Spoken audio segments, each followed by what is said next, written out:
अभी सर जैसे नेक्स्ट आ रहा है, तो आपको क्या लगता है, मतलब अभी जो बच्चे हैं जो अभी आ रहे हैं, सेकंड ईयर में हैं, फर्स्ट ईयर में हैं, उन लोगों की स्ट्रेटजी क्या होना चाहिए? इनफ है नेक्स्ट की प्रिपरेशन के लिए? इसके अलावा जब एग्जाम का जैसे अब थर्ड ईयर में एंटर कर चुका है कोई, क्या इंटर्नशिप में पढ़ाई हो पाती है? इंटर्नशिप में अगर आप नीट पीजी की प्रिपरेशन कर रहे हैं तो आप कितना कर सकते हैं इंटर्नशिप में? सो अनुराग, जब मैंने अपने लाइक इंटर्नशिप में एकदम सीरियस वाली So पढ़ाई today स्टार्ट we की। have with us Dr. Ravi Bansal sir, who got an All India rank of 5 in NEET PG 2024 and an All India rank of 43 in INI CD 2024. Hello sir. Hi Anurag, how are you? I am fine sir, आप बताइए आप कैसे हैं? I am good, I am good. Okay. So to the audience, hi, I am Anurag, final year MBBS at UCMS Delhi. So in this video, we'll talk about the strategy that is followed by Ravi sir in his journey to NEET PG All India Rank 5. So sir, आपने अपनी NEET PG की preparation कब से शुरू करी थी? Seriously मैंने अपनी नीट की प्रिपरेशन फाइनल ईयर से स्टार्ट की थी। सो फाइनल ईयर से मैंने जो वीडियो लेक्चर्स है उनके क्यू बैंक करना, उनके नोट्स बनाना फाइनल ईयर से किया था। आपने हैंड रिटन नोट्स बनाए थे या फिर कोई प्रिंटेड नोट्स यूज करे थे? मोस्टली हैंड रिटन नोट्स थे। कुछ सब्जेक्ट्स के मैंने प्रिंटेड नोट्स यूज किए थे, but mostly handwritten my own notes. Okay. So आप जब फाइनल ईयर में आए थे तो आपने फाइनल ईयर के सब्जेक्ट करे होंगे, फिर बाकी जो फर्स्ट सेकंड थर्ड ईयर के सब्जेक्ट थे वो सब आप कर चुके थे पहले से, या फिर आपने उसके बाद ही नोट्स बनाना शुरू करे हैं? फर्स्ट और सेकंड ईयर मैंने इंटर्नशिप में किया था अपने। एंड फाइनल ईयर के सब्जेक्ट्स, थर्ड ईयर के सब्जेक्ट्स मैंने थर्ड ईयर में कर लिए थे, एंड हाफ ऑफ मतलब सम ऑफ फाइनल ईयर सब्जेक्ट्स मैंने थर्ड ईयर में किए थे। एंड मोस्टली फाइनल ईयर के जो सारे सब्जेक्ट्स थे वो फाइनल ईयर में कंप्लीट किए थे। ओके। सो उसके बाद आप क्वेश्चंस फाइनल ईयर से लगाना शुरू कर दिए थे या फिर थर्ड ईयर में भी आप क्वेश्चंस लगा? सो मैरो क्यू बैंक मैंने एक्सक्लूसिवली यूज किया है, तो वो क्यू बैंक मैंने फाइनल ईयर से स्टार्ट किया था करना मेजरली। तो जैसे जैसे सब्जेक्ट जो जो मैं लेक्चर्स कर रहा हूँ, जिसके नोट्स में पढ़ रहा हूँ, उसके हिसाब से वो वाले मॉड्यूल्स में करते गया था। तो इसके हिसाब से end of the final year काफी मेजर चंक ऑफ हमारा फाइनल ईयर के सब्जेक्ट्स का क्यू बैंक हो गया था कंप्लीट। ओके। सो आपने फाइनल ईयर के सब्जेक्ट भी कर लिए थे अच्छे से और क्यूमैक भी कर लिया था फाइनल ईयर का? Right, right. Okay, that is very nice. उसके अलावा जैसे आजकल बहुत कॉमन क्वेश्चन होता है लोगों का कि जैसे थर्ड ईयर में एंटर करते हैं तो उनको लगता है कि थर्ड ईयर के अलावा फाइनल ईयर पढ़ना चाहिए या फिर नहीं पढ़ना चाहिए, तो उसके बारे में क्या कहना है आपका? यार मेरे हिसाब से थर्ड ईयर में थर्ड ईयर के सब्जेक्ट्स बिकॉज अभी तो थर्ड ईयर बिल्कुल खाली हो गया है। कोई हाँ। सब्जेक्ट है ही नहीं थर्ड ईयर में, पीएसएम और एफएमटी है I guess. So third year में आप थर्ड ईयर के सब्जेक्ट्स प्लस फाइनल ईयर के मेजर सब्जेक्ट्स का कुछ यूनिट्स कर सकते हो। क्योंकि फाइनल ईयर में 9 सब्जेक्ट्स का होना काफी ज्यादा हो जाता है। वो एक साल में पूरा वीडियो लेक्चर्स देखना, उनके नोट्स बनाना, उनको रिवाइज करना काफी मुश्किल हो जाएगा एक साल में। So like some units of your surgery, some units of your oxygen and some units of medicine you can do in third year, rest of them do in your final year. और books के बारे में क्या कहना है आपका? MBBS में आपने कौन कौन सी बुक्स पढ़ी हैं? तो I am not a great fan of standard text books, but obviously standard text book पढ़नी चाहिए एटलीस्ट फाइनल ईयर तक। स्पेशली जो सब्जेक्ट्स, जो मेजर सब्जेक्ट्स हैं तुम्हारे, सर्जरी, मेडिसिन, पीड्स एंड गाइनी, इनके आप टेक्स्ट बुक है वो तुम पेज टू पेज नहीं पढ़ना जरूरी नहीं होता है। बट जो मेजर टॉपिक्स है तुम्हारी अंडरस्टैंडिंग के लिए वो तुम पढ़ सकते हो। एक हिसाब से तुम्हारी प्रूफ की भी तैयारी हो जाती है और थोड़ा understanding of the subject in text book से आता है, ना कि तुम्हारे वीडियो लेक्चर से। ओके।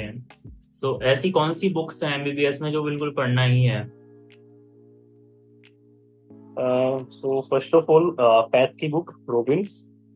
तो you can not skip Robins in your MBBS. उसके बिना लाइक हर सब्जेक्ट हमारी वीक ही रहेगी, वो तो तुम्हें पढ़नी ही पढ़नी है। रॉबिन्स के अलावा you can study Harrison for medicine. Harrison का सम पार्ट, उसकी टेबल्स काफी अच्छी दी हुई है और उसके डायग्राम्स वगैरह तुम देख सकते हो। उसका जो फर्स्ट पार्ट में एक्चुअली जो सिम्प्टोमोलॉजी वाले दिया हुआ पार्ट, वो काफी अच्छा है हैरिसन का। सर्जरी के लिए बेली एंड लव, ऑब्वियसली उसमें भी तुम्हें पेज टू पेज पढ़ने की जरूरत नहीं है। तुम जस्ट उसके टेबल्स और उसमें जो मेजर टॉपिक्स है उससे तुम पढ़ सकते हो। टीट्स के लिए गई अच्छी बुक है, लाइक इंडियन रेफरेंस में, गई से ऊपर एमबीबीएस के रेफरेंस में। तो गई बहुत अच्छी बुक है, उसको पढ़ सकते हैं। ओप्स गायनी के लिए दत्ता, काफी सारी बुक्स आती है।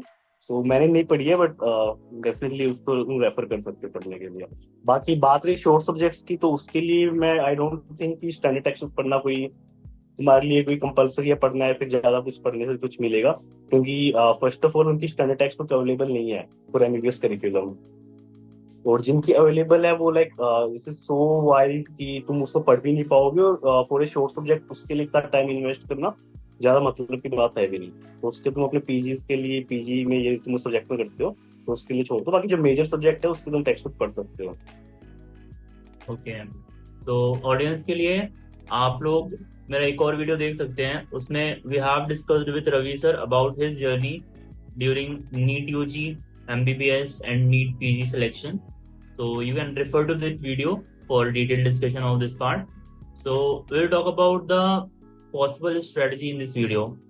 अभी सर जैसे नेक्स्ट आ रहा है, तो आपको क्या लगता है, मतलब अभी जो बच्चे हैं जो अभी आ रहे हैं, सेकेंड ईयर में हैं, फर्स्ट ईयर में हैं, उन लोगों की स्ट्रेटजी क्या होना चाहिए? उन लोगों को पढ़ना कब से शुरू कर देना चाहिए? यार फर्स्ट और सेकंड ईयर तो जस्ट रीड योर सब्जेक्ट्स जो तुम्हारे प्रूफ के अंदर है। तो यदि नेक्स्ट आता है तो नेक्स्ट का मेजर जो पार्ट आएगा 70 to 80% क्लिनिकल होने वाला है। सो फर्स्ट और सेकंड ईयर का वेटेज तो ऑब्वियसली थोड़ा कम होने वाला है। वो भी लाइक यदि वो क्वेश्चंस आते हैं तो बेसिक साइंस से वो थोड़ा लाइक यूएसएमएल टाइप के क्वेश्चंस आएंगे यदि नेक्स्ट होता है तो उसमें। सो फर्स्ट और सेकंड ईयर में just read about your proof exams, इतना कुछ वो इशू टेंशन लेने वाली बात नहीं है। From the third year you can actually start study clinical subjects, जो कि मेजरली तुम्हारा बेसिक सब्जेक्ट से कनेक्ट करके ही आएंगे।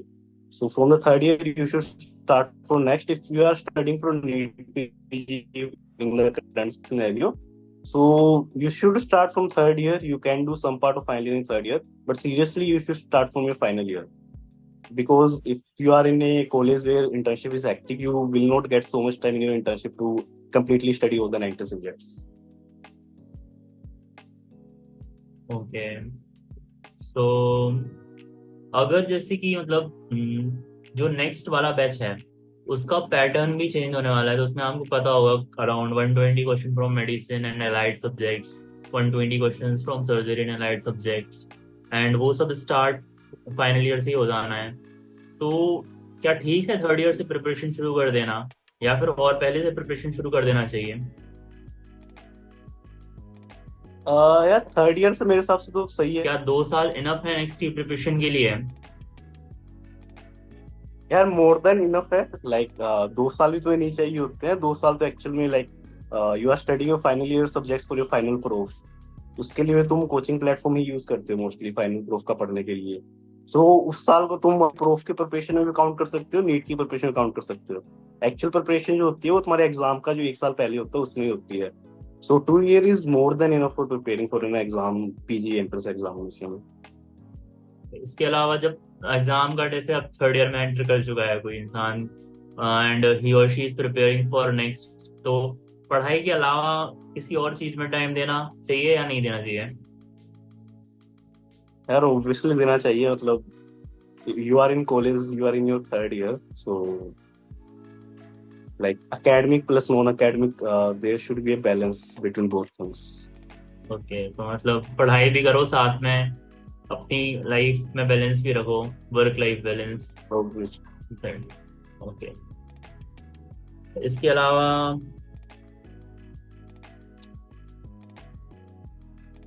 क्या इंटर्नशिप में पढ़ाई हो पाती है? इंटर्नशिप में अगर आप नीट पीजी की प्रिपरेशन कर रहे हैं तो आप कितना कर सकते हैं इंटर्नशिप में? यार actually it depends, like varies from college to college. कुछ कॉलेज में इंटर्नशिप में जाना ही नहीं होता है। Like some of my friends are from those college, तो उनको तो फुल टाइम मिलता है, तो obviously they can dedicate their all of the time to your PG preparation. But like college जैसे कि अपना यूसीएमएस है and like Delhi colleges, so उसमें इतना टाइम नहीं मिलता है कि तुम प्रॉपरली पढ़ सकते हो, उतना तुम टाइम इन्वेस्ट कर सकते हो। तो उस टाइम में तुम्हें वही है कि तुम्हें थोड़ी मेहनत करके इन्वेस्ट टाइम ढूंढना पड़ता है और पढ़ाई के लिए निकालना पड़ता है। तो मतलब इंटर्नशिप के लिए आपको ऐसा नहीं छोड़ना है कि कोई सब्जेक्ट आप फर्स्ट टाइम पढ़ रहे हैं तो आप इंटर्नशिप में पढ़ेंगे। लाइक तुम पढ़ सकते हो, ऐसा भी नहीं है, but like you have to like mentally fully prepared.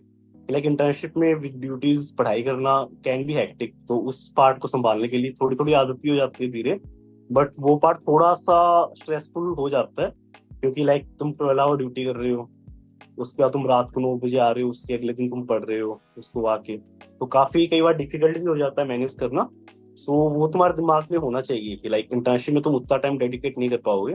So some part of your internship like PSM internship is काफी चिल, तो उसमें तुम काफी टाइम दे सकते हो पीजी प्रिपरेशन का, but like in your medicine surgery posting you can not dedicate your whole time. So काफी बैलेंस बना के, काफी सोच के उस हिसाब से चलना पड़ता है पीजी प्रिपरेशन का। So in my case like when NEET PG exam was in March earlier, so postpone नहीं हुआ था। सो माई जनवरी से मेरी गायनी की पोस्टिंग स्टार्ट हो रही थी। सो आई न्यू कि like gynae and Pitt's posting में मैं नहीं पढ़ पाऊंगा, सो मेरे 2 महीने वेस्ट होने वाले हैं एग्जाम से जस्ट पहले वाले। सो मैंने टारगेट बनाया था कि लाइक दिसंबर में हमारी पीएसएम पोस्टिंग थी, तो पीएसएम पोस्टिंग तक अपना मेजर सिलेबस खत्म कर लेता हूँ, और जीटी में जितने मैक्सिमम जीटी हो सकता हो दिसंबर तक देने की ट्राई करता हूँ। सो फॉर्चुनेटली वो एग्जाम पोस्टपोन हो गया था, बाद में इंटर्नशिप के बाद हमें 3-4 महीने का टाइम भी मिल गया, तो उससे काफी ऑब्वियसली इंप्रूवमेंट हुआ था स्कोर्स में।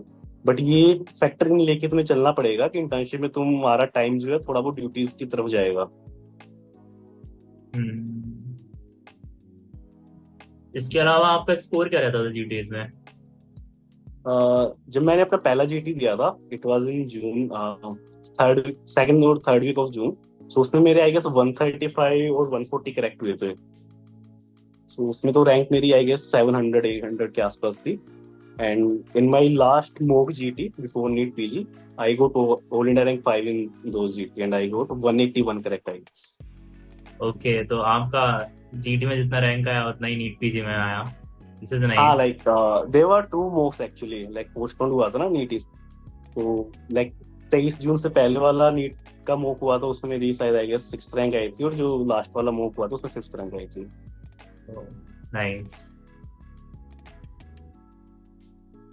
अब इसको हम ना सेकंड पार्ट शुरू करते हैं, उसमें स्टडी टिप्स की बात करेंगे। मतलब let me complete this video first.